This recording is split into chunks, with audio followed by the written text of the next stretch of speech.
Hello, everyone. Welcome to another episode of Film Seizure. I'm Jason Oliver, and with me today, as always, are my two co-hosts, Chuck Moore. Chuck Moore is one of them.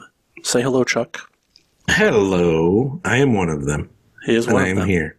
He is here. And then the other one, Jeff, the other one. The other one. That's me. That's you. Hey, guys. How's it going? I'm Jeff. Have you ever heard the story of the right hand, left hand? Aha.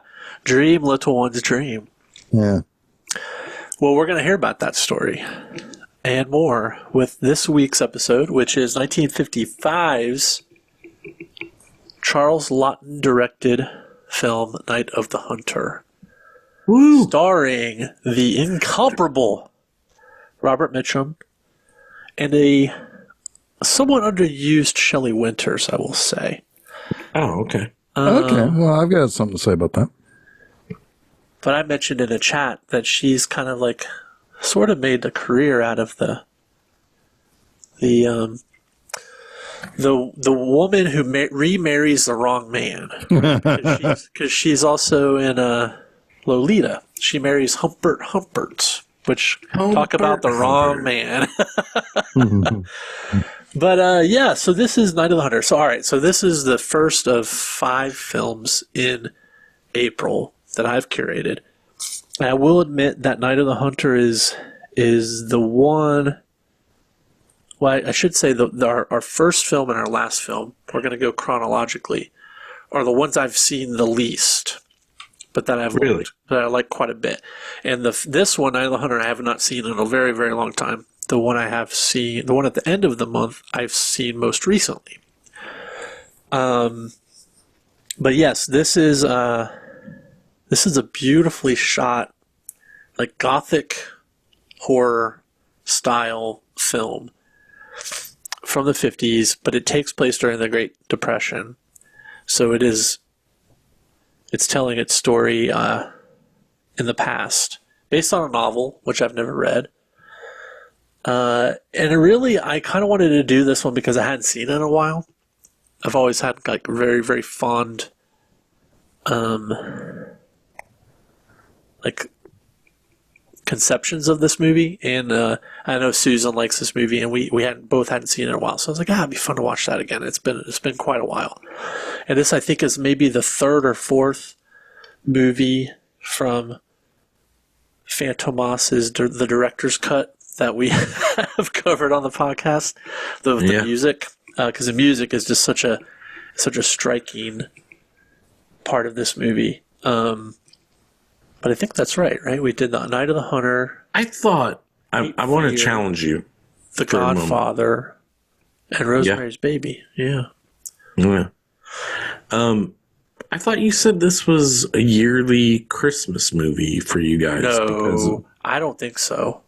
It would make a great one, but I haven't seen this in a long time.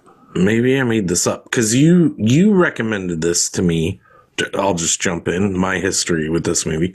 Like 2 years ago or 3 years ago, like during the pandemic, you're like, Susan and I like to watch this during Christmas. That's what I remember. Maybe inaccurate. And I was like, I don't have an aversion to old movies, but I don't often watch them. But I was like, okay, I'll watch this because Jason recommended it. Oh, so you hadn't seen it? No, I'd never seen it. Fucking love it. I love it. I still love it. I think maybe I did watch it in the pandemic. That might have been the last time I watched it. The pandemic was such a fucking blur. Yeah, I mean, that's definitely pot when and you alcohol recommended it. And like depression. I've never come out of that. Wait, are we going back to Las Vegas? Or Yeah. I've never come out of that. But yeah, I mean, either way, I was challenging you to make a point that you recommended it to me. Well, that would make sense because it is a Christmas movie. Weird. It's a weird backdoor Christmas movie. 100%. Yeah, and it even I think has the theme of a Christmas movie. 100%. Which a lot of people say, oh, it's not a Christmas movie like Die Hard because this doesn't have like the spirit of Christmas, but this does actually have that. Yeah. It depends on what you wonder or what you consider the spirit of Christmas, because the loss of family is a theme at Christmas. Absolutely. Loss of, like, there's a lot There's about... a nativity story here. Yeah. Yeah, that too. Yeah. Like, it is prevalent in this movie. Yeah. There's Adam and Eve in this movie. Well, that's what I guess what you meant. Kind of about diaspora, right? It's like to be expelled from your home and have to move, right? It's very Christmas. But then there's also the sentimental side of Christmas, of the helping those in need, especially children, right? And bringing hope and joy to a child, right? Yes, and there's a beautiful sentiment to this movie, which is weird for a movie that is, I don't know, I always use this word wrong, but ostensibly about a serial killer and a kid who he is chasing. Yeah. Like, Jeff, I know this is your first time. I'm very intrigued by what, like, you think of this movie. You want me to talk about that right now? Sure. If you don't mind, just your overarching. No, my overarching thing is I'm a little. I have some complicated feelings about this. Sure. So let's go ahead and start the clock on a 3-hour episode for me to work out my feelings here. It's a Babylon situation. I do have complicated feelings about it, because I think that where this movie is its best is in the technical side of things. I think it is well acted. I think it is extremely well shot. I think it is pretty well directed for a first and only time director. I've got some issues with the plot. Particularly the final act. That's like probably my favorite part. So that's it. I think most of my issues is probably more with the middle act. There's some funky, uneven shit going on. Well, we'll get into where I have some like. But I agree, Jeff. I honestly, like, Susan and I both watching this movie stone cold sober last 2 nights ago, we were both kind of like, it's kind of uneven. Like, there's a lot of great stuff. There's a lot to look at, and I love looking at the movie. Yeah. But narratively, it's a little jarring here and there. Yeah, it's a little whack. It's a little whack. I'm just going to use some. Yeah, I'm going to use some of our vernacular from the '90s, since we were talking about the '90s last week. I thought you were going to try to attribute that to our kids. Oh God. Yeah, it's what the kids say. Steph gave this a 7.5, which is what I think you guys are kind of like circling. That's pretty high for Steph, though. Yeah, that's pretty high for Steph. I mean, I gave it 3.5 out of 5. Okay, I'm a 4. I'm a 4 out of 5. I'm a 4 out of 5. Well, I saw what you guys gave it. That's a solid B. Yeah. So that we're both like 8. I'm different on a foot. Like, when you give something a 4 out of 5 and it's an 8 is lower. I don't know how to explain this, because a 4 out of 5 is lower than an 8. Sometimes I feel like if I'm doing a 10-point scale, like I don't know. I want to get into decibels. Rating movies by any sort of scale sucks, and it just that's I guess what I'm trying to say. Yeah. That's why I like going letter grades. There's way too much nuance in everything. Right? Yeah. I like going to letter grades and giving it a like out of 100 and grading it like homework.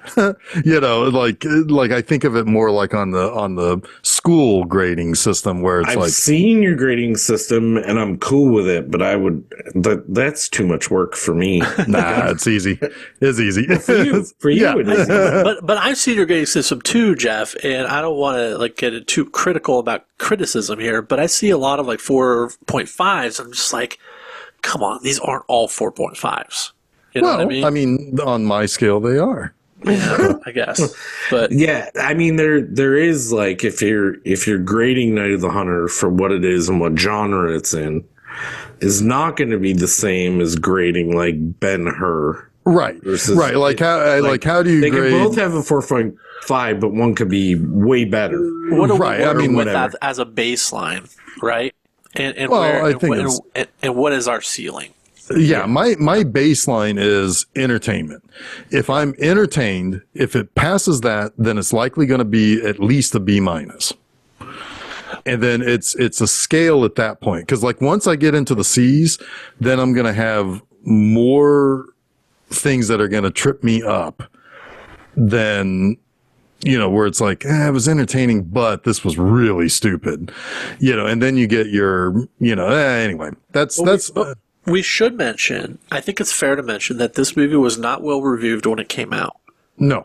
And it grew in appreciation over time. And it became kind of a cult film. In the 70s, it gained appreciation critically.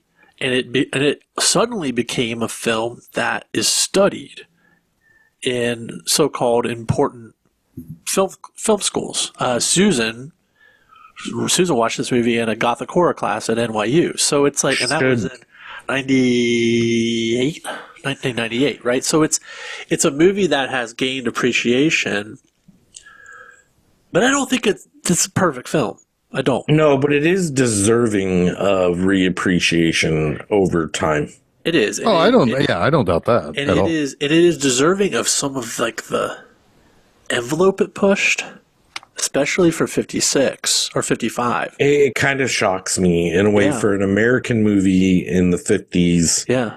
Like to put this, well, just to bring it into what the story is, you have a man who's a man of the cloth, at least perceptually, whatever. Well, he's self-proclaimed, right? He's self-proclaimed, but maybe we don't know that he's not. Like maybe he got it off of like an online website or something where it's like, sure, he's like a reverend like I am. Yeah. But he's a traveling universal guy who has a dialogue with God. Yeah. And that dialogue with God is kind of like something I would push onto other people that I know now who ride down the road and talk to God. If that makes sense. Well, that definitely speaks to your interest, Chuck, because you've always been fascinated with that, like that personality. I think that feels like it's in tune with the Almighty, right? Yes. Like I'm thinking about like Imus's God's Other Son. I'm thinking about like Frailty, right? Yes. Like, those are stories that you really, really respond to. Yeah. It fascinates me that there is a dialogue that people can have, and I think that is legitimate in a way, even if it's psychotic. Does that make sense?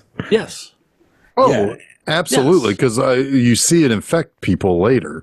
That's one of the things. It's one of my notes, so we'll get to it. We'll get to it. Yes, but I do think like that draws me in. You're right, Jason. That's a very astute observation that this man is driving down the road, having a conversation with God, telling him that he has killed people in his name. Yeah. And has no second thoughts about whether that should be forgiven or not. Right. It's like, that this is in your name, so you're cool with this shit. And that, it fascinates me. And I'll leave it there. Someone else can pick it up from where... I want to talk real quick about the very, very opening of this movie because Jason and I have the same note. Yes. Oh, I forgot about the very, very opening. I mean, we have a floating head of Rachel, who's Lillian Gish, in this, kind of setting things up here. And it's like, wait a minute. Wait, is this fucking Dune? Or am I about to watch fucking David Lynch's Dune? It's like, no wonder Jason likes that movie. And I'd forgotten about that, and I commented that exact sentiment in our group chat, and Jeff was like, that was my first note. I said, Jason likes this movie because the beginning looks like Lynch's Dune. Like that was my first note. and then I looked into this a little bit more, and Lynch absolutely has stated this as an influence. I can imagine this for Blue Velvet, which it makes a lot of sense with Blue Velvet. Yeah, but you definitely realize that image that image at the beginning, Wayne, 100% influenced Dune. I have no question in my mind. Speaking of Blue Velvet, did you guys put two and two together that Isabella Rossellini was wearing Blue Velvet at the Oscars? Yes. It was so cool. Yeah. Okay. Yes. Yes. Just I did not. I saw that she did. Yeah. Yeah. Okay. Somebody else put two and two together, and I made. And Chuck just was like, "Yeah, okay, I get it, I got it." I don't want to take credit for my brain. But yes, I'm glad we got all that Lynch into this episode, though. That was good. Well, we'll come back around to Lynch. there might be more later. You never know. Yep. We are. It could be. Yeah. Thank God it's not Dune. Oh, whew. Anyway. No, I'm not going to pick Dune. I'm not going to pick Dune. Good. Okay. We'll move on. We'll talk.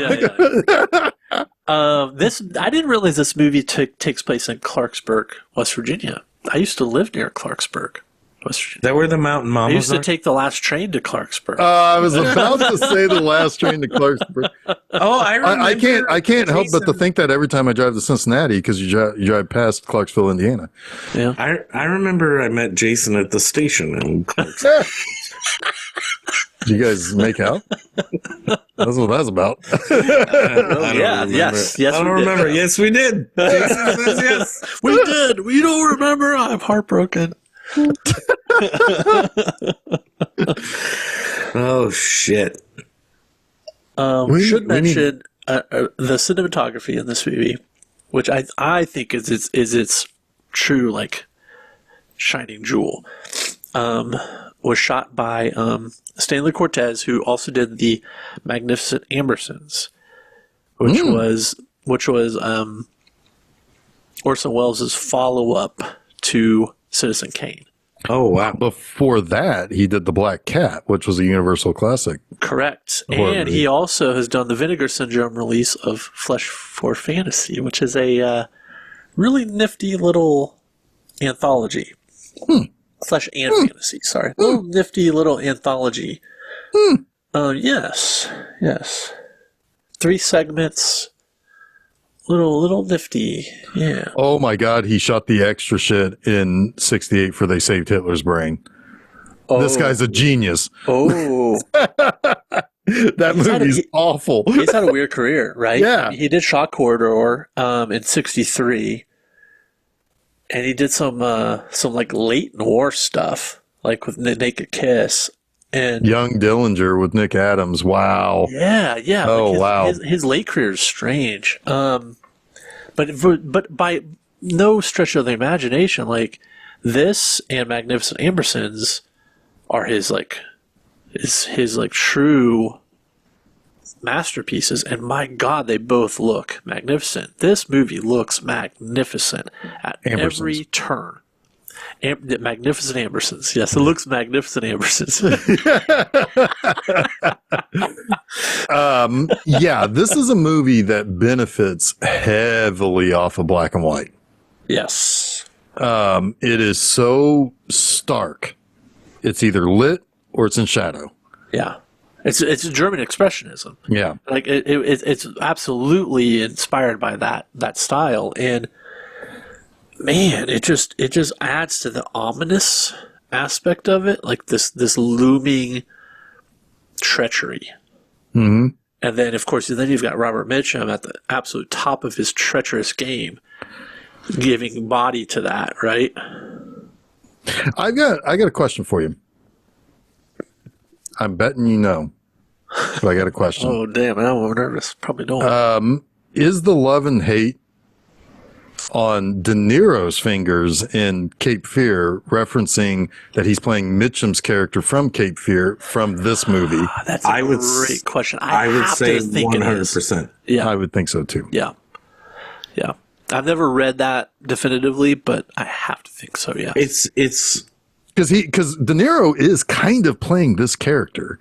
I would say if it's not directly correlated, it is at least in someone who has no real moral center being judgmental on others' moral. I love. Like, I don't know if I'm explaining. Yeah, no, I get what you're saying. And what the funny thing is somebody with a really bad really bad moral center is judging in Cape Fear, judging somebody who has a bad moral center. Right. In one situation. That makes it like more like interesting for sure. I can't imagine it's not. Like I have to think it is because he's playing the Mitchum character. Right. He's playing the Mitchum character. Yeah. We've seen love-hate on Knuckles a lot since this movie. And the first time I saw this movie, I was like, this is the genesis. Yeah. Well, yeah, Spike Lee's sure. Do Your Right Thing. The Brass Knuckles have love and hate. Yes. Right? This is the genesis of that. Like it is. It is 100%. Yes. By the way, those. Oh, go ahead. But the idea of like De Niro having it when he's playing Mitchum's character from Cape Fear is just like, mwah. It's like the perfect homage, right? That was my second note. It has the to perfect be. homage. It has to be. Oh no, I'm sorry. That wasn't my second note. My second note was Peter Graves asked his son to take his secret to his graves. Yeah. Oh, that is Peter Graves. It is Peter Graves. Oh. Peter Arness, his birth name. He was James Arness's brother. Anyway, the one thing I was going to say about those Knuckles is I see those Knuckles and I'm going to be like, that guy ain't no preacher. Right. I don't care what fucking story he's telling. He ain't no fucking preacher. Well, we see that played out in two different ways. And I think that you can see that a lot of charismatic people can be convince people of who they are. Oh, I know. I mean, yeah. And then you have the more studious person who's like, that doesn't track. Who will call the more simple you see innocence. the yin and yang of that in this movie. It's a little more. It's even a little more. There's a little more depth to that because even the astute people are kind of quiet in their astuteness, and they only give their feelings to one person. Well, there's one person in particular though at the end who's like, "That ain't no fucking preacher." Well, yeah, sure, Rachel is boss. The culmination, She's the culmination of everything everyone should be. But she is the mirror. Right. She's not the mirror image. She's the she's the of culmination. the coin to the woman at the beginning, who's the ice cream shop owner. I see that differently, but I know what you're getting at. But what I would say is that like Spoon, the ice cream shop owner, the dude Marvin, what's his name? Yeah. I know what you're talking about. It's your cousin Marvin. Walt. He always sees the fallacy in the story, but he's like a mum kind of person. He's quiet, beaten into submission. Yeah, and his wife. His wife is gregarious. I did not like her. Well, there's reason not to like her. I know. Yeah. I mean, you can attribute every character in this movie to modern internet. Sure, but sure. I'm being serious. I'm buying. Yeah, But that's what I'm saying. Like, I think that Icy is the flip coin, the other side of the coin to, I forget her name at the end. Rachel Cooper. Yeah, what's her character? Lillian. Yeah, Rachel Cooper. Oh, so you think, Rachel, yes. You think Rachel Cooper is the flip side to Icy Spoon? Totally. I think she's the flip side to Harry Powell. But I see both though. I see both of your. I see both, but I think that she's the one who is. There's no flip side to Harry Powell. Like Harry Powell is a force of nature. He's a trick coin that's got the same side on both sides. Yeah, he's a force of nature. I agree with that. But I think Rachel Cooper is also a force of nature. Just in a different way. So she is. She's a force for good, but I don't think that she. Maybe you know what? Maybe you're right because let's get to that. At she's the end having as much of an impact for good as he is for evil. Yeah, I think she is. She's got. Yeah. She doesn't have 25 women. But I guess where I'm maybe diminishing her slightly is because of how low Icy is, right? And Icy will believe what anyone says if they're charismatic enough, whereas Rachel is, I don't know, that doesn't really work for me. That story about about big left hand and right hand. You know, That's I don't. That's I'm why not- I think it's the wrong comparison. But it's totally there. She's who you want Icy to be. I Yes, guess. I agree with that. Well, if she was what Icy was, there'd be a character that would still be alive at the end of this movie. But You also have a short movie, but yeah. it'd be a short. But it is that is a good aspect of this movie. Sorry to belabor it, but that you are shown the bad example and then shown the good example. Yeah, right. In a lot of places, Right. And you also see like good people like you said with Walt, who try to interject but not voraciously enough. Right.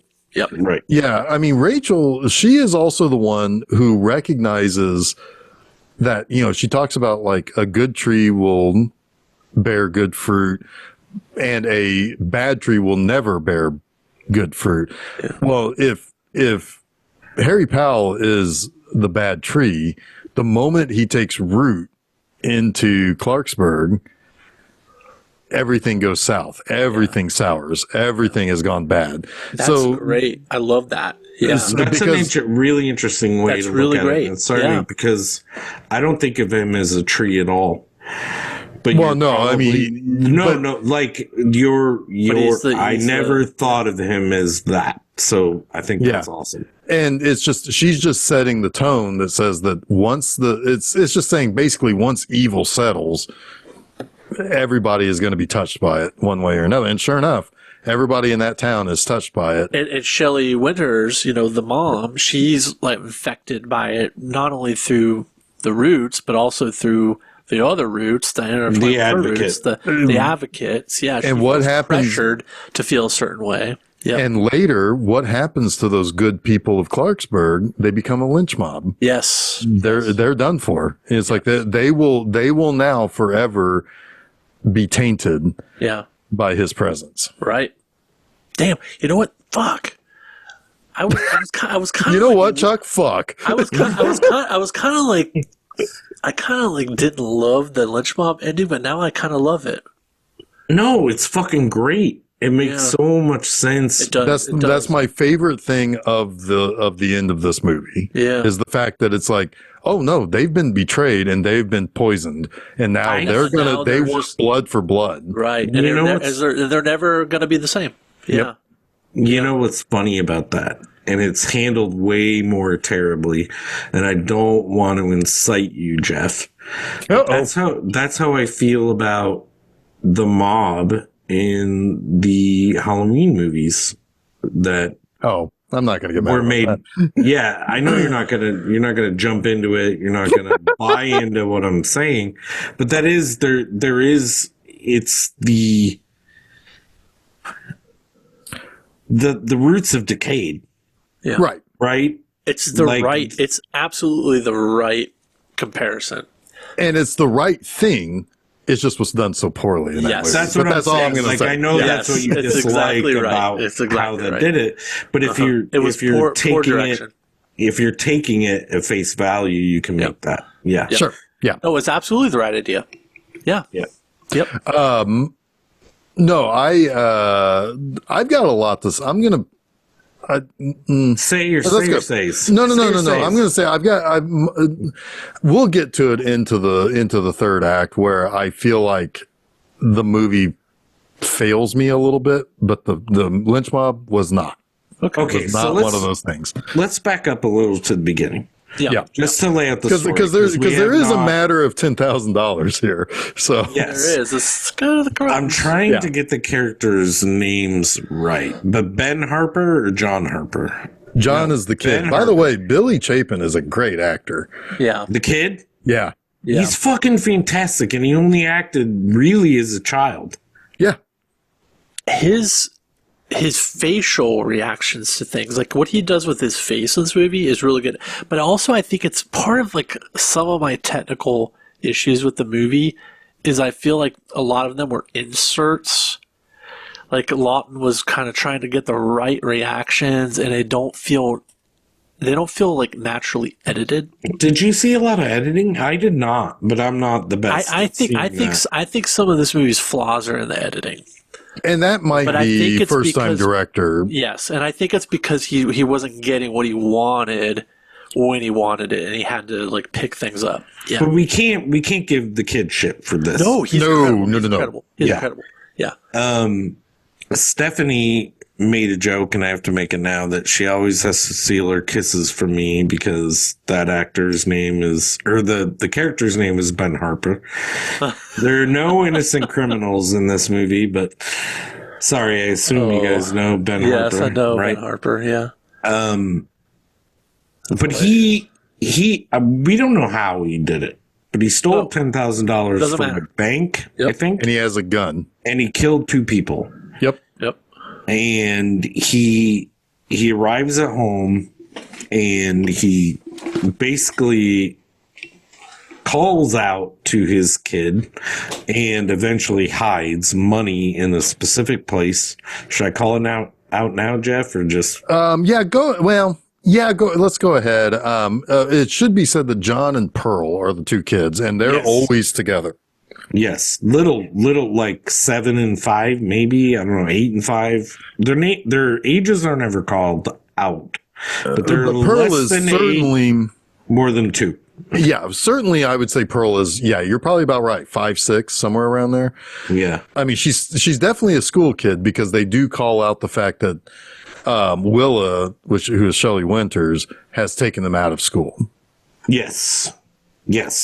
So 4 at the youngest for Yeah, For but the I would girl, say if it was probably preschool. 9-6 would be my Yeah. guess, something like that. 9-6, 8-5. That's yeah. But what is made clear to us early in the movie is that Ben Harper has hidden $10,000. It's not made clear to us, but he does hide it in Willa's doll. He is taken away and hung. And there's actually a really good kind of the way they do the preacher has ended up in this jail because he was caught. Well, what was he caught for? What do you do, Jeff? I can't remember. Uh-oh. Shit froze on me. Oh, hang on a second. Yep. Shit froze on me. Sorry. Yeah, sorry. I think I was having a little bit of unstable internet there. So what had happened was the movie begins. He has, the movie began and he had we had seen a dead girl found in like the walkway down or like the stairway down to a basement. Yep. And then we see him driving a Model T, and he gets arrested because that Model T was reported missing or stolen. Yep. And so they found him, and it's like, you stole this, and he was thrown in jail for it. And then so he ends up being Ben's cellmate at that point. Yes. And Ben talks in his sleep. And he's having a dream about the last thing he had said to his kids. Mm-hmm. And Harry's like, so, tell me what you were talking about? I just had to say real quick, when he drops over the bed and he's upside down, he looks like Lloyd Bridges from Airplane. He quit. He picked the wrong day to quit sniffing. And Steph was laughing. She's like, why does he look like Lloyd Bridges? I'm sorry. It's just really, it's pretty funny, but go ahead. Yeah. So basically, and like, Ben is like, nah, I'm not doing that. And it's like I don't even believe that you. I mean, Ben is suspicious of him being a preacher. He sticks his own sock in his mouth, doesn't he? Well, Yes. he does a thing where he folds up a piece of cloth or something so that he wouldn't Talk in his sleep. talk in his sleep. Yeah. And then he's like, yeah, good night, preacher. Get out of here. Yeah. Yeah. But then the next time we see the preacher, he is in their town. He has been released and Ben has been hanged. Yeah. Yeah. And there's the whole song that the kids are singing. Man, that is Sing song. that's some It's, fucking kids or just garbage people. Kids are mean, man. Well, Yeah. so there's two things I want to say about this. The song is like fucking wow. But Yeah. the fact that the youngest girl doesn't understand that it's sung about her dad Yeah.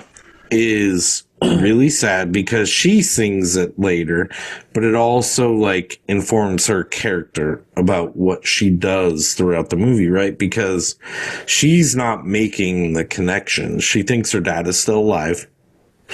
She doesn't know her dad was hung. And this man that comes into her life is someone her dad apparently respects. Yeah. Right. Right? That's I mean, important she's to her. Like, you could forgive her anything. Yeah. I mean, she's naive. Sure, she's a little kid. child. She's Yeah. Yeah. she's a But that pie-faced, like gives you naive child. Yeah. it gives you her marching orders almost for the movie. Yeah. She's frustrating. But yes, you can. It forgive her. absolutely is. Oh, I think You have there's to forgive her. one far more frustrating little girl later. Yeah. Oh my gosh. Yes. She's not a little girl, but I know, but yeah, that's don't what I have forget to to say mention about Uncle that. Bertie. That's what I have to say about it. Oh, Poop Deck Pappy. He's the best. Poop deck pappy. I mean, I was let's- like, let's fucking Poop Deck Pappy.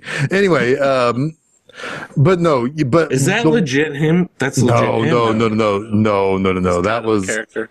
yeah. It just he looked like Okay. yeah Ray oh, what's the guy named from Fast Times at Ridgemont High, Mr. Hand? He Oh, it played is Poop Deck Mr. Pappy, Hand, yeah. isn't it? He does look like Holy him. shit. Anyway. Go ahead. Oh, that No, was no. in Popeye. Yeah. Yeah. John is so if Pearl is overly naive for, I mean, like even at the age of 5, she is extremely naive and She's just naive. she's naive. But John has wisdom beyond his age. Yes. For sure. So he balances the two of them. They average out to having average kid intelligence. He's still. I've done the math. John also, though, very importantly, has unprocessed trauma. Yeah, because he watched his dad being arrested, and it was traumatic because, it's like, first of all, the cops could have gunned down his dad and possibly the kids by accident but the dad did give up the gun and he did give himself up. But yeah, they rough him up a little bit. They tackle him, they cuff him, all of that stuff. So. Yep. All of that stuff. All of that stuff. But yeah, so Harry comes into town. Meanwhile, we have Icy Spoon Yes. just button right into Willa's life. You need a man. You need a man. It's like, shut up, you old crony. Go down to the water and talk to him. Make sure he doesn't know. Oh yeah, that's later when they go to like the the town picnic or whatever. Yeah. Sorry. Yeah, because she's got good instincts at first, Shelley. She, Willa. Yeah, she doesn't want a man, and she's not so sure about this new guy. He just Right. came into town. He seems to just want to know about the money. Yeah. Yeah, because he's told a story about how he was with Ben all the way up until his passing, and all of that. And Oh, it's so creepy how like a little pie face is like sitting on his lap too when he first meets her. Well, this is great because we did mention, Jason, you were away, but that the money is in the doll. Yes. And you don't know this at this point if you're watching the movie. I mean, I guess you could guess it, but you don't know it. Sure, you don't know it. But he's holding the doll Oh yeah. the first time you see him in the town. And then he gives it to Willa, and she gets in his lap, and it's like, okay, he's already got access, right? Like, if you know this story. Yep. But He really doesn't know it. Nobody knows it but John and Willa. Yeah, exactly. Where the money is. Exactly. But yeah, I mean, now you've got this situation where Willa feels pressured. She's got to raise 2 children on an ice cream parlor clerk's salary, right? I mean, she didn't get any money from her dead husband, that's for sure.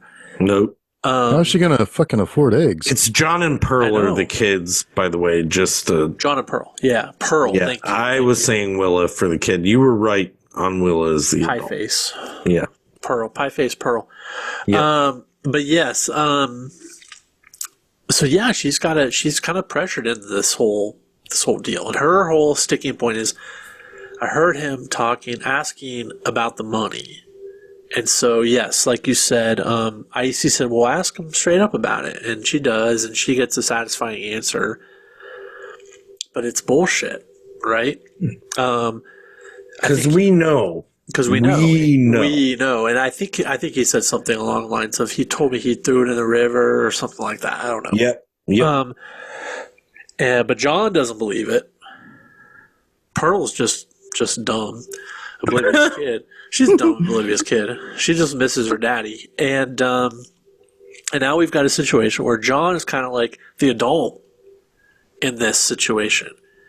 Like, he's a protector. He's a fucking 10-year-old boy, probably. And he's already been mandated by his father, who's dead, to protect his little sister. And now he sees his mom marry this man who he doesn't trust. It's like, fuck, man. This is heavy stuff for this little boy. And meanwhile, his best friend in the world is a drunk. Poop Deck Pappy. Uncle Birdie. Yeah, Uncle Birdie.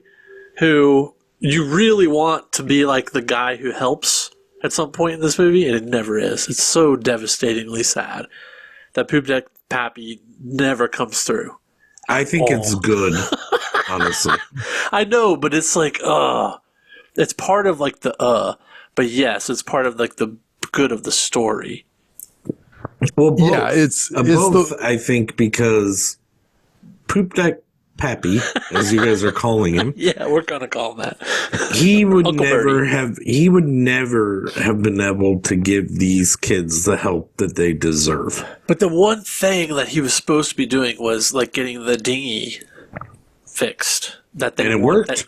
No. They had to go on a different boat. They had to go on that little. Are you sure it's a different boat? I'm pretty sure that he wanted. That part I cannot say for sure. I'm pretty sure. You might be right about that. The floating device that he wanted to use was not available to them. But forget that for just a moment. Uncle Birdie just sucks. Just the same, we're not fully there yet. He's grieving his dead wife. He is grieving his dead wife, and fuck.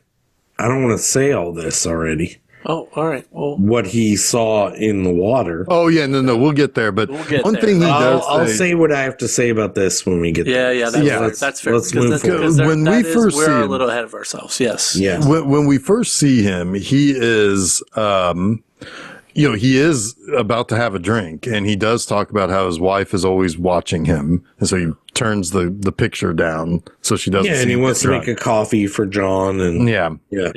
And but John is always good about coming home. He's like, nope, gotta go home. Bye, Poop Deck Pappy.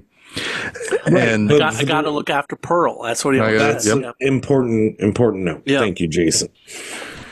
So then, but this is the first thing that I really wanted to talk about. So, like, yes, Willa eventually agrees to marry,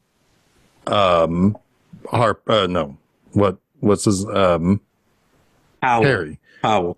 Harry. Yeah, Harry Powell. Yeah. And it's their first night after getting married, and she's in her bathroom.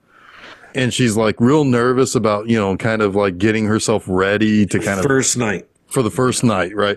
And it's so subtle. Like, this is some of the magic of this movie is the subtlety of some things. Beautiful.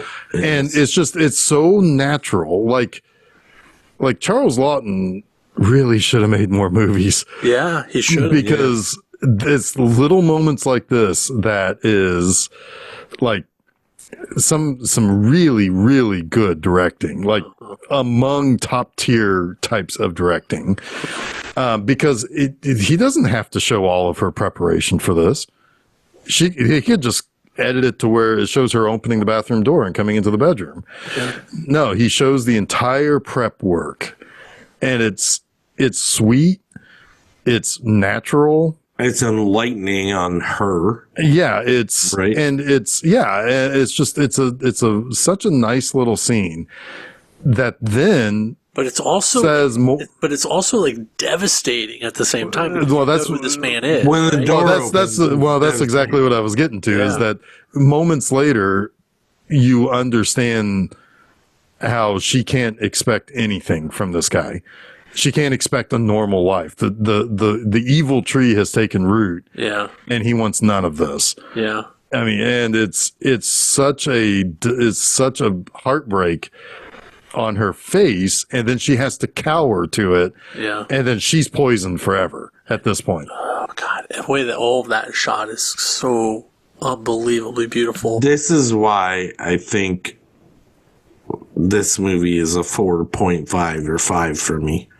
Yeah. Because it does let me know who she is.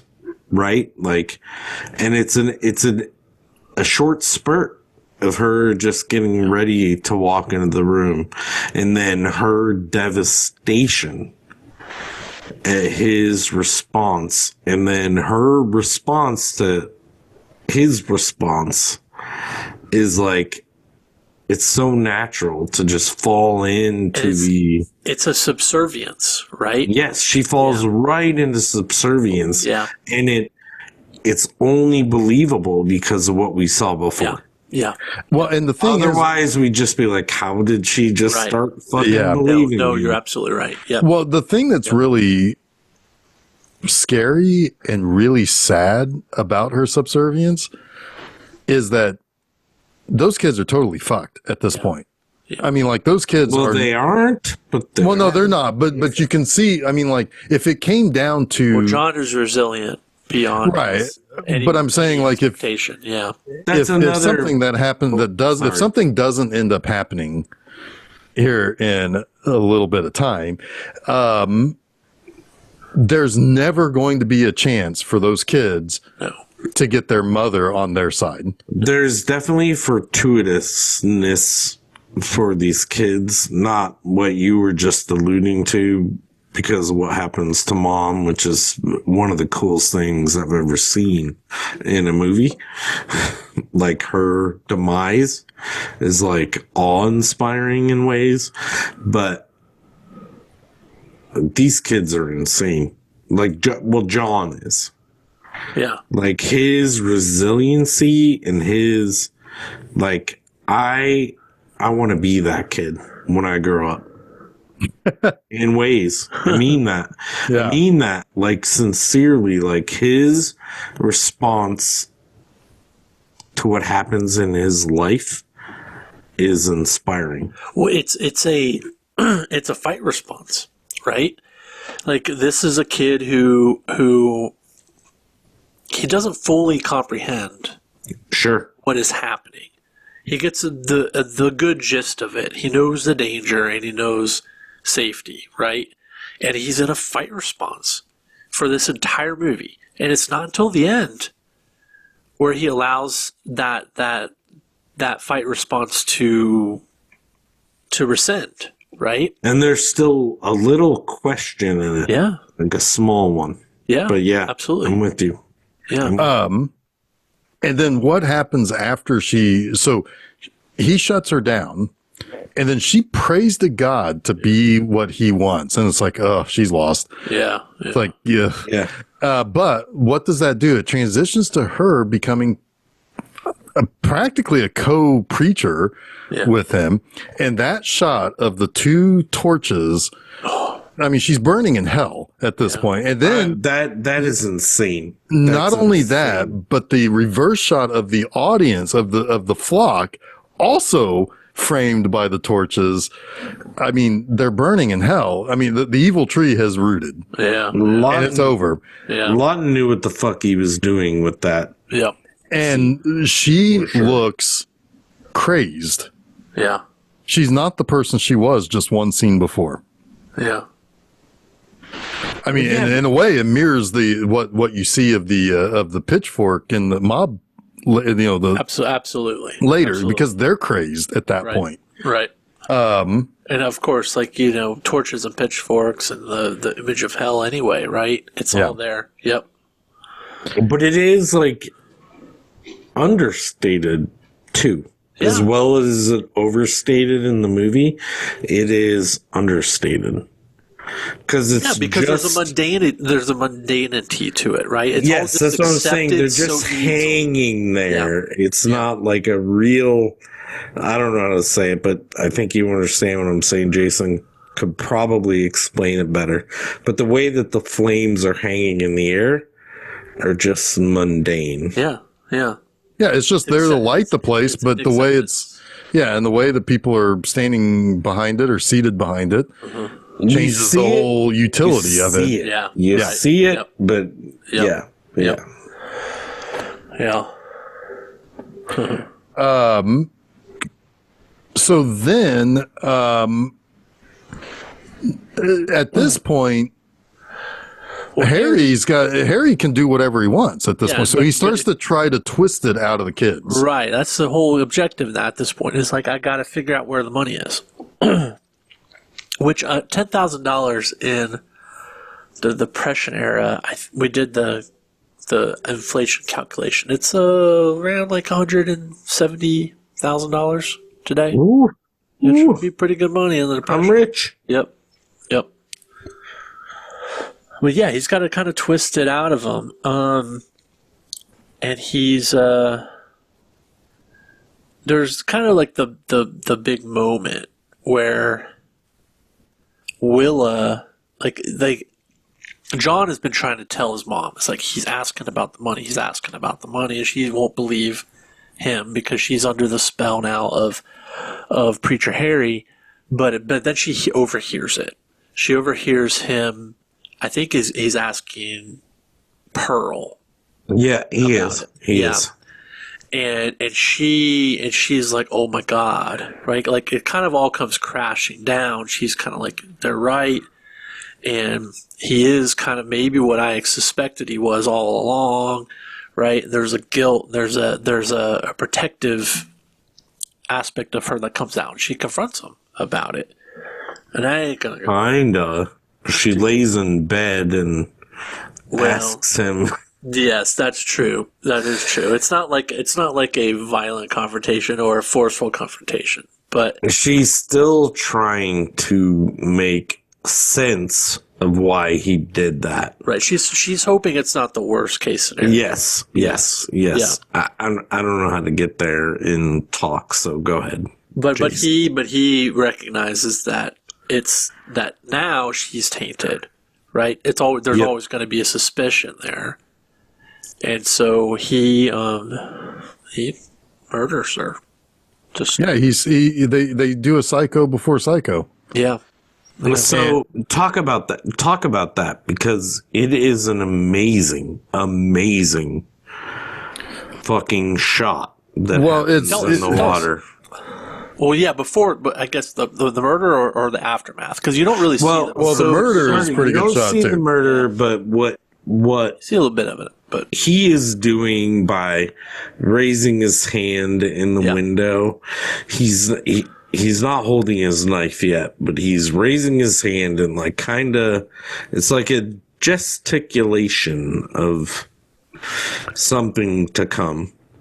But then he's constantly going into his pocket and letting his knife out. It's like a fucking blade boner. he's been brandishing that for a while. Yeah. Well, and also, I mean, Willa found it in his pocket before she went into the bedroom. Yeah, she's like, men. Oh, men. Oh, yeah.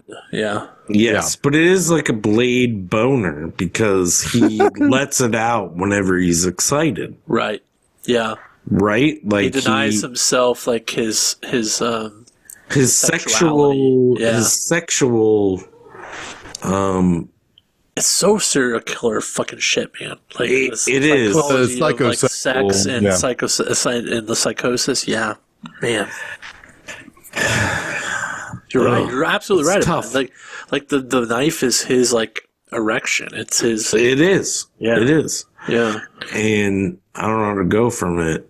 Well, so yeah, I mean, at this point, he says that she took off with the car and left town. Yeah. She'd been drinking, and everybody believes him. This fucking guy. Yeah, and it's like, you people are fucking idiots. Well, like Walt. Sorry, I'm gonna do a little bit of believe it. Yeah, but he's not. but he he's- doesn't have a spine enough to really nobody- stand up to him. Yeah. None of the old Walt's- men have spines. No. Well, They're just jelly this people. is funny. Okay, I gotta say this because Jeff, you made a joke about jelly people. That's kind of funny.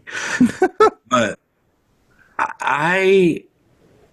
my kid is in National Honor Society for kids. It's 95% girls. Yeah. Yeah. Guys are stupid. Guys are stupid. I'm kind of making that joke. That's the reason for it. But a guy like Walt, who has some kind of understanding of what is going on, right? Yeah. He's like, this ain't right. I'm gonna say it ain't right, and everyone's gonna laugh at me, and then I'm just gonna laugh too. Yeah. So there's nobody in this scenario, nobody who really understands what Powell has done, what has happened to Pearl and John's mom. Like, it's a lot of just dumbery. Yeah. Well, it's Sorry. because more dumbery is about to happen. Yeah, very because big dumbery. at the same time that we discover what happened to her, we see a little fish hook Yeah. flopping around. So good. But So good. that shot of her underwater tied to the Model T it's Model T, and her hair flowing in there with the weeds that are flowing with it.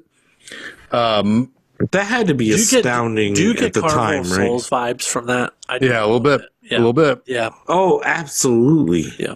Her Kirby agree. was he's like, I'm going to do that. Yeah. I'm going to But do some this has underwater to be- spooky stuff. Yeah. This is like top of the game shit, right? It's incredible. Like that's a I hard don't shot. know. Maybe you shot that in a tank through glass. Potentially. That's what I Probably, I would guess. Yeah. I would think so, yeah, because back then it really wasn't until the early 60s that there was a lot of good underwater photography in film, at But least. to make that look good, that took time. That took really like a concerted amount of time, intentional, like probably a week of preparation. Yeah. And a lot of time of Shelley Winters holding her breath. Underwater. Yeah, absolutely. Yeah. Now, she was already an Oscar nominee by this time, so she was committed to the craft. So, yeah. Yep.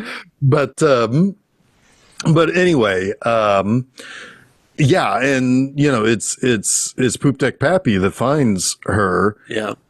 but he fucks up. Yeah, he either doesn't believe what he sees or he is too traumatized by it because of the death of his own wife. He drinks himself into a stupor, and when John needs him the most, But the main thing is that he thinks everyone will believe he did that. Why Right, he doesn't believes report that, it. He right? doesn't And report it. Yeah. why he believes that, no idea. No idea. Yeah. I mean, it's drunken stupor. I think Right. it's part trauma, because I guess you could say a lot of this movie is based on trauma. He's probably like already seen as kind of the crank of the town. Yeah. Yeah. And it is right outside his house. Right. Right. So it's like, yeah, it's especially suspicious. It's attention he doesn't want. Right. And I'd like to think that there's a version of this movie where Harry Powell knows that he's the right guy to dump the body near. Yeah. That he's not going to say a goddamn thing. Totally agree. Because Absolutely. Powell is the smartest guy in this whole movie. Right. Until we get to manipulative. Rachel. He understands how the human psychology of how to get what he wants. Yeah. He's a con. Yeah. Right. So anyway, so he ends up, he doesn't report it. And so now these two poor kids they're orphans now, and they're in the charge of a serial killer. Yep. And John isn't quite sure what to do other than we need to run.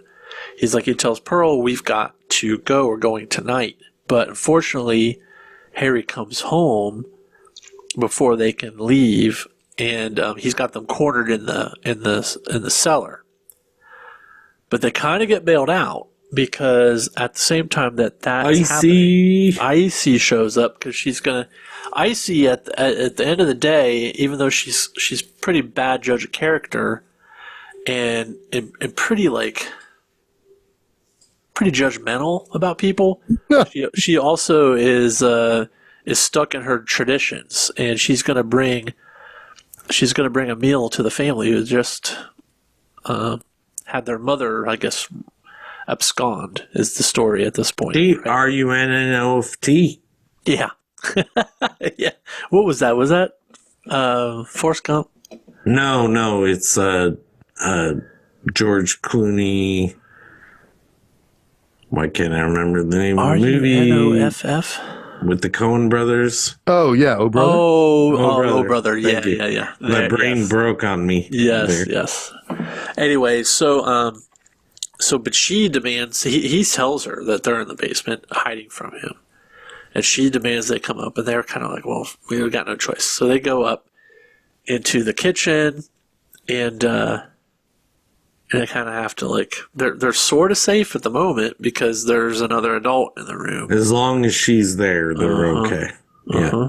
Yeah. I don't quite remember exactly how this transitions, though. He being Powell is like, get the fuck out of here. I got these kids. I'll wash them. Yeah. Because she offers to give him a wash. Or whatever. A wash. That's what they say in West Virginia, wash. Wash. But he tells her to fuck off, basically. And she fucks off. It's like, I got this. And then we see the kids standing in front of the table, and Pearl is like, hey, can I have this great food? Oh, that's right, because he's got all the meal, and they're hungry. Yeah. Yes. It's so cruel. Yeah. It is. And that's when he brings out his knife, and he's like, hey, there's detractor. I don't know the word he uses. But he's like, basically, to Pearl, your brother is a detractor, and you know how we deal with them? We fucking murder them. And she starts to gravitate towards him and gives him the doll, and John is just standing there with oh, fuck. Yeah, because she's afraid that he's going to kill her brother, and she gives up the ghost. She tells him that the money's in the doll. Yeah. Yep. And then, first John is like, I'll tell you where it is. Yeah, that's true. Yeah. John tried to take him back down into the cellar. Yeah. Yeah. It's like it's underneath that rock in the cellar. Yeah. And that's when he realizes, you're full of shit, and he threatens John and Pearl. And then Pearl gives up the real ghost. Yeah. And John hits him with something, maybe? Well, yeah, they end up running up the stairs, and I think John hit him on the head with a rock, with a like a jug takes or the a shelf bottle. out. Yeah, and it hits him. Yeah, it hits him. Yes, it gives him just enough time to get up the stairs and ahead of him. Yeah, and that's when they run to Birdie, Uncle Birdie. Uncle Birdie. He's no help, but they do find that little rowboat. Little skiff, or whatever it is. Yeah, and they get in that, and now they're on the river. Yeah. It's beautiful. Which river would that be? Mississippi? Is it No. Mississippi? I don't Where think it are runs through they? West Virginia. Oh, it's the Ohio. It's the Ohio River. Yeah, that would make sense. Ohio River makes that part of it stops at the convergence of Ohio, Pennsylvania, and West Virginia. All I'll say here is that the kids are in the boat and they're laying in the boat, and there's a good shot of them laying in the boat, but there's also a good shot of the water, which is probably studio. Mm-hmm. But it doesn't look like studio. It's really, really well done. And the sky anytime there's a shot of the sky at night, so good. Yeah, it's beautiful. It's beautiful. It sucks you back into the film. Like, you cannot leave the film in a way. Like, other movies will let me, like, give me a reprieve where I'm like, oh, okay, I can go to the bathroom or do a thing. This movie's like, no, this is what you want to look at. That's what you want to look at. I mean that in, like, sincerely. I know I'm being a little bit silly, but If it were really Clarksburg, it would be the West Fork River. That would lead in, but it would lead into the Ohio, wouldn't it? It would eventually make its way, I believe, to the Ohio. Yes. I mean, they're certainly on there for at least a couple of days. Because the Ohio River is essentially a way more than a for couple West of days. Virginia and Ohio. And Clarksburg's a little bit more east, but yeah, I think we should rename that the Indiana River. Fuck those Ohio fuckers. But this is where the movie is like a little weird for me, because I feel like once they escape the house, it's over. Yeah, it's funny to me because watching it, Susan and I watching, we were like, man, I don't remember it taking this long for them to get on the river. Like it's half the movie. More than half the movie before they get on the river. And I think of the bulk of this movie as the second half. I don't really remember much. I hadn't really remembered much of the first half of this movie, which is weird. Yeah, well, it is weird, and I'm with you. But Jeff, I think you should talk about it here because you had a problem with this part of the movie, right? Well, I mean, I liked I love the idea of them, because the movie in this portion of the movie starts to it does have a floaty feeling to it because you're watching them float down the river. Yeah. They are, they're hiding where they can right off the river and, sleeping in barns and stuff like that. And then meanwhile, Powell has killed a guy, which they totally blame on gypsies. Yeah. At least Icy does. Yes, he does. Well, what happens there, right? Well, yeah. I mean, you know what really happened there. I mean, Powell did it? Yeah.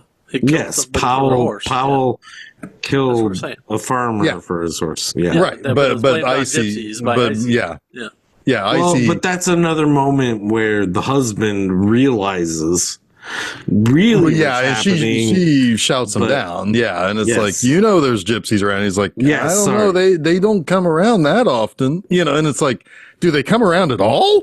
I mean, it's like, that's kind of an Eastern European thing, right? I mean, it's like, this is way over the hell over here, but anyway, Mr. Icy Spoon knows what the fuck is up. Yeah. He's like, I don't know, Icy, but anyway. So while you've got the kids kind of floating down the river and there is kind of this sereneness of them, they've gotten away. They know how to get food from people. It's like, they've lost their parents. It's the Depression. People are helping people out. Right. But then all the while you also have the silhouette leaning. Yep. And he's slowly chasing after them on the road with the horse. Like new school horror. Sorry to interrupt. No, go right ahead. But the fact that they're on a boat, like fucking screaming in their own way down the river. I know it's not super fast, but there is zero chance this man on a horse is this close to them. Yeah.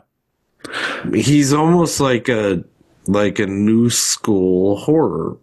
Yeah, where he's got teleportation powers. Yes. But the one thing I will say that maybe helps him catch up is that he seemingly never sleeps. He is so but John dedicated. says that. Does he ever fucking sleep? Right. If you also look at the West Fork River, it's very switchbacky. So he could be very easily going straight. But can he? Like, have you seen his route? He can. Well, I mean, I don't know. Maybe there's forests and hills and things, but if you look at it just generally, it looks very easy that you could take shortcuts between bends. I like your attitude trying to figure that out, but I'm more like the fact that he's like a modern. He wants him to be Jason Voorhees. He wants him to be Jason Voorhees. I like that too. But I mean, but also the kids. Slasher, Yes, as the kids say. Yeah. Yes. I mean, the kids do stop and they sleep. I mean, they don't always sleep on the boat. So if he's not sleeping, if he's so dedicated on chasing them that he's letting the horse walk as he sleeps on it, he could potentially make some ground up. Absolutely. Now, I agree with you, Chuck. It is, I do kind of like the idea that he is this elemental force, right? Right. He is pure evil. Yeah. There's no escaping. There's no escaping He's it. going to catch up to you eventually. You need pure good to stop him. You do. Well, and that's when they end up coming ashore next to Rachel, who is doing her laundry by the banks, and she's like, "Kids, get the hell out of there! Get up here! Come on! I'm gonna get a switch. That stick. I'm gonna get a switch, and I'm gonna start whipping you." And he just relents to the little switch. Yeah. Yeah. Well, I mean, Well, yeah, she's tough lady. yeah. I mean, I love her. What's he going to do? He's not going to hit this old lady with an oar either. right. He's going to take the switch. Yeah. So She'll feed me. she ends up basically being like, she's what's the woman that lived in the big shoe with all the kids? Hubbard? Old Mother Hubbard. Old Mother Hubbard, yeah. And that's basically what she is. She says that her purpose in life was to basically raise children.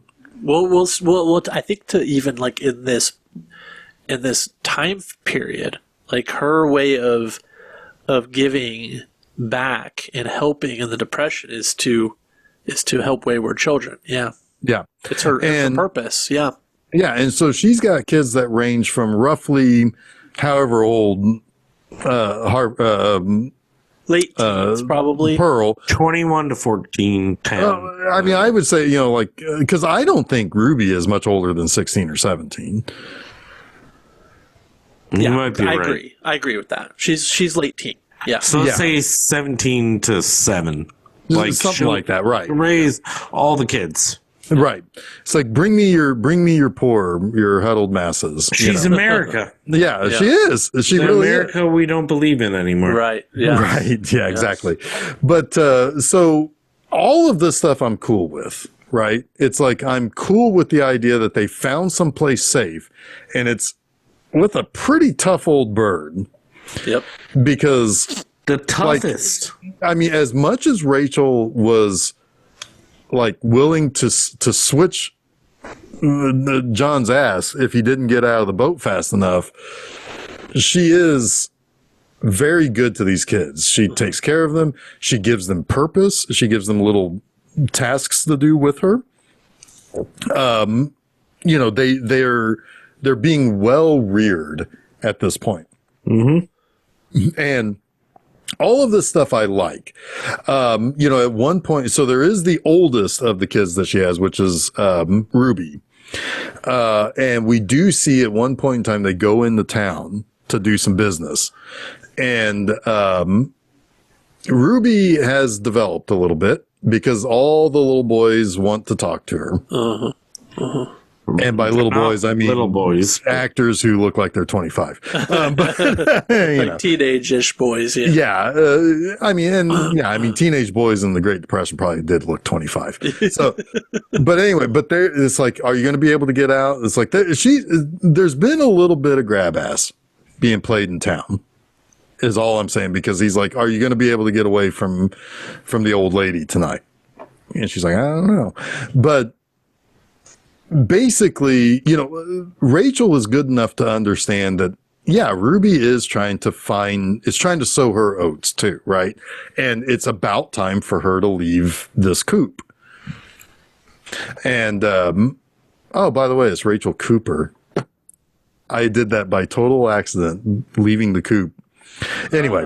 Oh. Anyway, so, well, I mean, Icy Spoon runs an ice cream shop. I mean, I wouldn't put it above this movie to. It's kind of hilarious. Yeah. Anyway. Fair. That's very fair. Yeah. So anyway, so he, but she also, there is, I mean, like, because Pearl still has her doll, and she is very touchy whenever somebody tries to hold it or to take it from her or whatever. And John is still extremely protective of her. Like he'll come in and get in between whatever's going on. So, but it's shortly after this when Ruby makes her trek into town to see the boys. Yeah. That the hunter finds her, and he will buy her ice cream. But he knows about the family.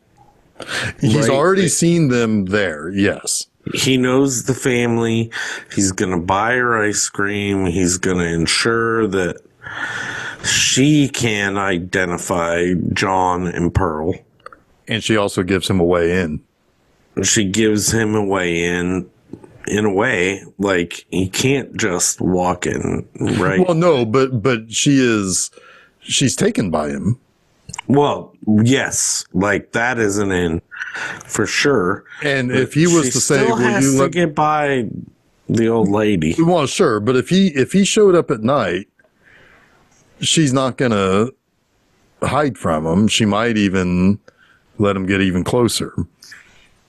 Yeah, that's something funny about this movie, because it almost feels like there's a little bit of chivalry to him, because he could walk in or sneak in or break in at any time, but the first time he shows up is in the day.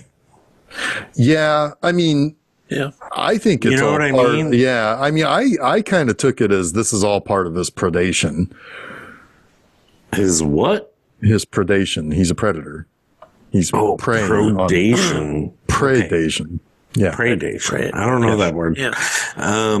But it's all part of his. It's all part of his game, right? I would call that stupidity in a way. Well, I mean, but he very clearly knows exactly what to do to get to Ruby, and Ruby is taken enough by him to where later on, when things start to really go down at the house, she's not entirely like.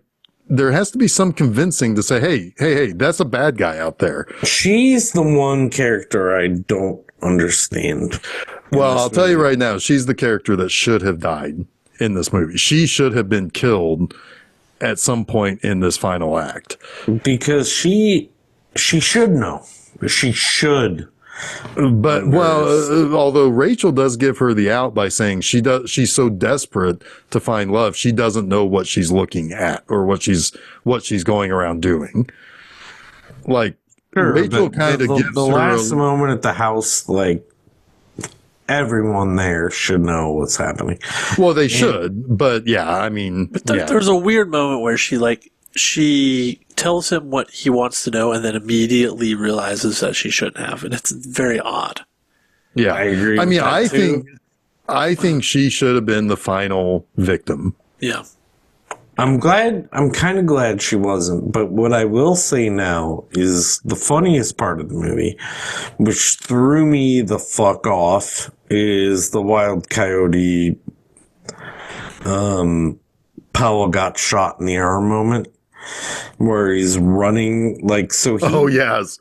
he's been doing his thing, like, outside the house, like, threatening and Like, he's very scary, man. But then Well, he's Robert Mitchum. He's the most imposing man on film. I agree with that. He's scary. He's like Mitchell Evans times 12. Mitch Evans? Am I doing this wrong? Jeff, you know who the Evans, or who's our boy? Joe Don Baker? No. Who do I do a voice for on your show? Oh, Cameron Mitchell. Cameron Mitchell. Yeah, Cameron. I'm so terrible at this. But he is like Cameron Mitchell light.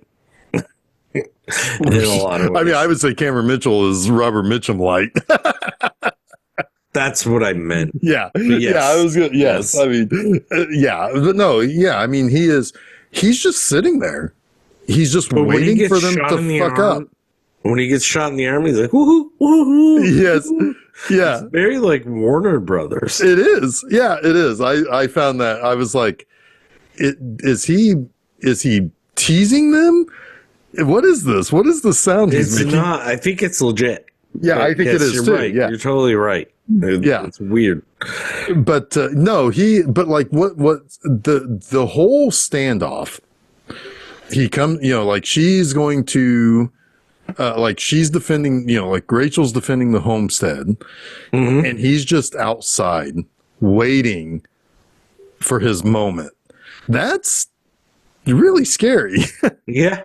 And then in the morning when he's not there anymore, I mean, because you see him go away. Like when the kids wake up and they come into the room and she turns her head to say good morning to the kids, you see him scurry off. It's like, oh God, where's he going now? It's like, where is he going? Right. So yeah, I mean, this is really like at this point, everything that happens after the morning comes, she's going to, she says hi to the kids. He scurries off outside. And then I'm left wondering, it's like, oh God, is he finding another way in? But then she just makes coffee and everything seems to be cool. Everything after this is when it kind of, I didn't care much for it.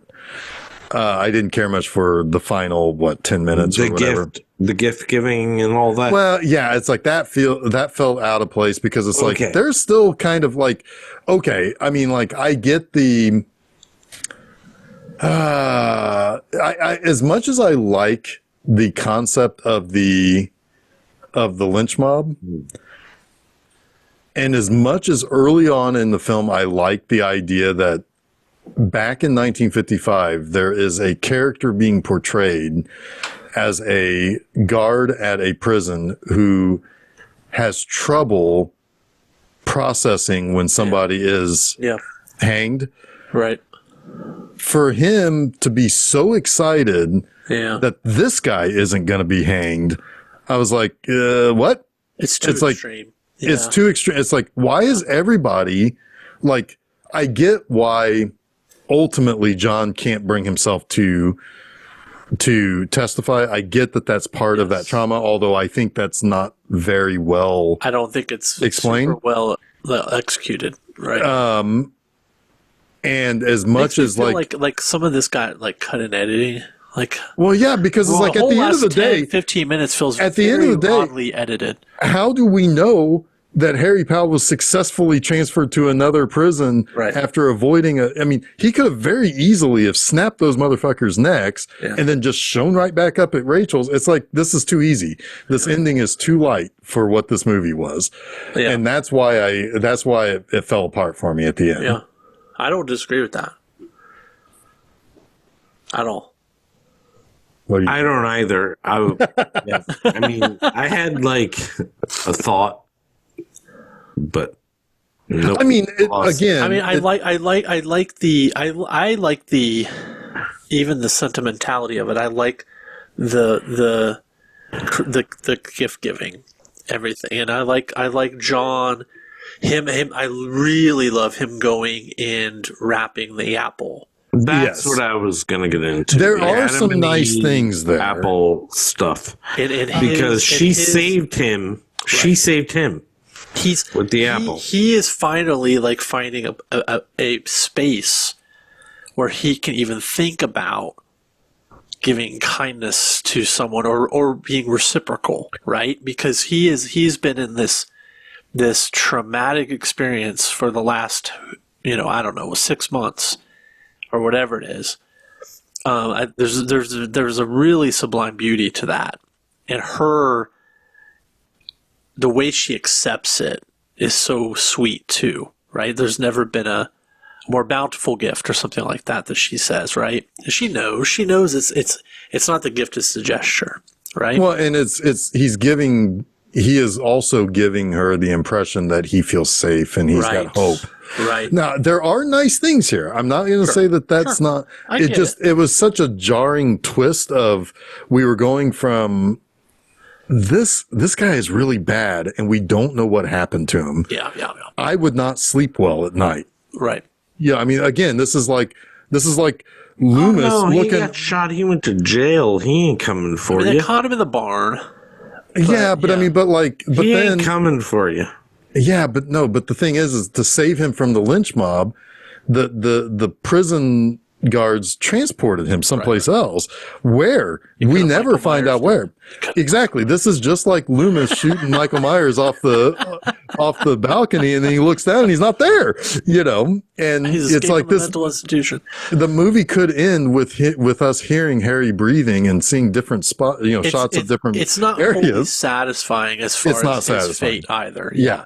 I mean, like there is, I think the thing is I mean, like we can debate the death penalty all day. I mean, and we can talk about, Demolition Man too. But at the end of the day, the bad guy needs, in a movie, I feel like the bad guy needs to have a final, did he get off or did he get what's coming to him? Right. And whatever that is, what's coming to him, we just don't get. We don't have. It feels unresolved and not in an intentional way.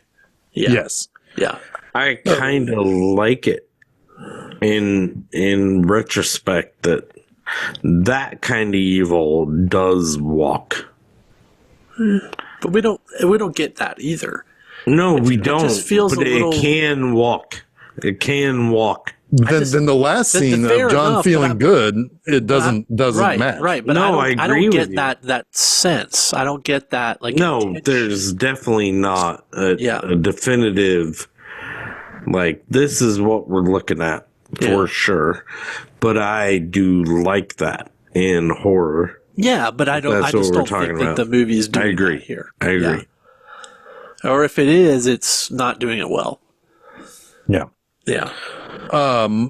Now, again, there are nice things. I mean, this is a 90-minute movie, and you're right. Some things could have been edited out. They may have cut the script down to fit a 90-minute, time frame so it can play with another movie. Yeah.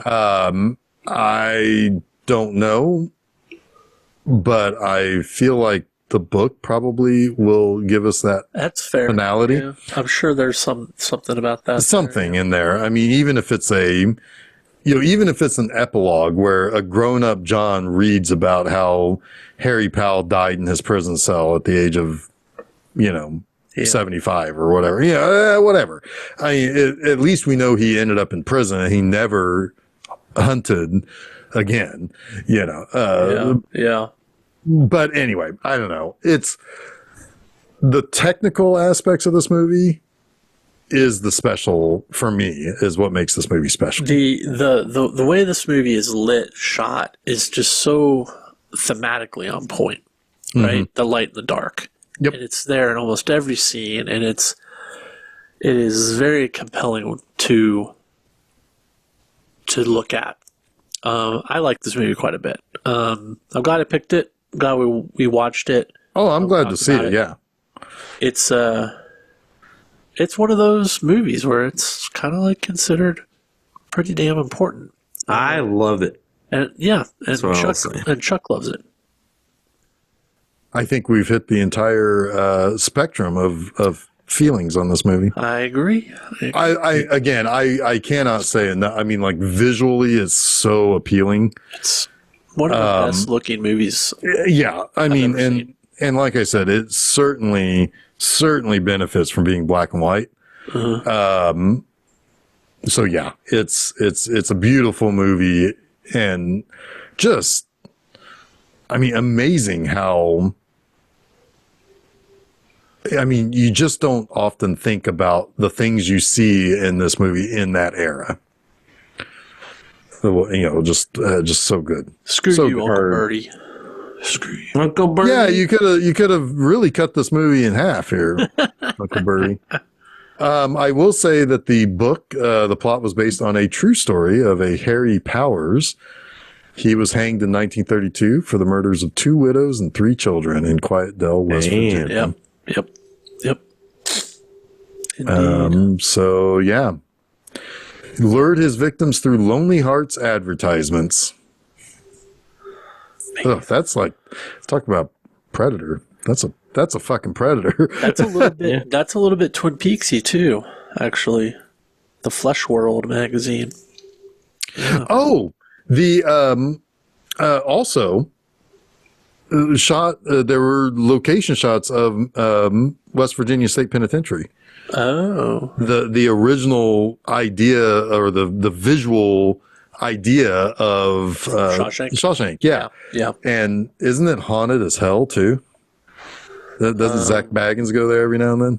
Well, yeah, it could be that. I know both of them are, like that one and the Mansfield one. Yeah. Both haunted as hell. Yeah. I mean, what old prison isn't? Probably none. Yeah, I mean, shit. My heart. Your heart? My heart. Your My heart. prison of your heart? Yes. It's haunted. Or the prison of your heart is haunted. I don't know. Call up Zach Baggins. Let him in there. Are we still Lockdown on there? Yeah, He's gonna we're still recording. yeah, we're still. Yeah, that's staying in. That's our best thing ever. yeah, that's our motto around here. That's staying in. Oh, it's staying in. Well, yeah. Anyway, we've done it. What's next Yeah, week, we've- Jeff? well, I mean, you tell me. You're the one who. No, what's next week in the world of Monster Mondays and Okay, I see what you're getting at. So, join us next week, filmseizure.com, all the places where you can follow us, subscribe to listen to us, all of that stuff found there. Next week, Wednesday, April 9th, To Kill a Mockingbird. Yeah. hell yeah. Good old To Kill a Keep a Mockingbird. little bit of that Southern Gothic theme going. Little bit with one of the greatest film heroes in the history of Indeed. film, at least One in of the America. best. Maybe the books greatest antagonist, ever. or sorry, antagonist, protagonist in cinema history. Yep. Yep. And, just all around awesome Gregory Peckness. Yes. Speaking we got of- the other, we got the speaking other half of Cape Fear. Of Cape Fear. Yeah. Exactly. Yep. I love how those two guys swapped the sides they were on in It's the so 91 good. version. The remake. Anyway, I love that yeah. too. Yeah. Anyway, so To Kill a Mockingbird is up next in Jason's month of curation. Yeah. And that is, again, filmseizure.com, where you can find out all that stuff.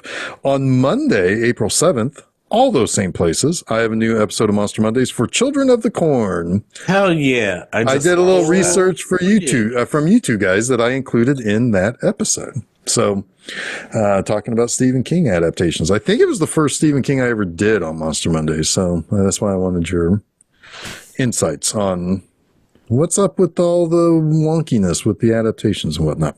Anyway, filmseizure.com for all of that. This upcoming Friday at my website, bmovieenema.com, it's the beginning of Trauma Month. And I kicked things off with, the best start I could possibly have, because it's the best movie of the whole month, Romeo and Juliet. Nice. Fucking love that movie so much. Like, I can't tell you guys how much I just, And I even watched that on Valentine's Day, of all things. That's when I wrote my review. It was on Valentine's Day. That was kind of perfect. Sweet. Isn't that perfect? Anyway. Isn't that spatial? Yeah. Anyway, so, I'm going to go off and get tattoos on my knuckles. Left hand or right hand. And it's going to say Moose and Knuckles. Anyway, until next week, I am Jeff Arbuckle. I'm Chuck Moore. I'm Jason Oliver, and you have been listening to Film Seizure.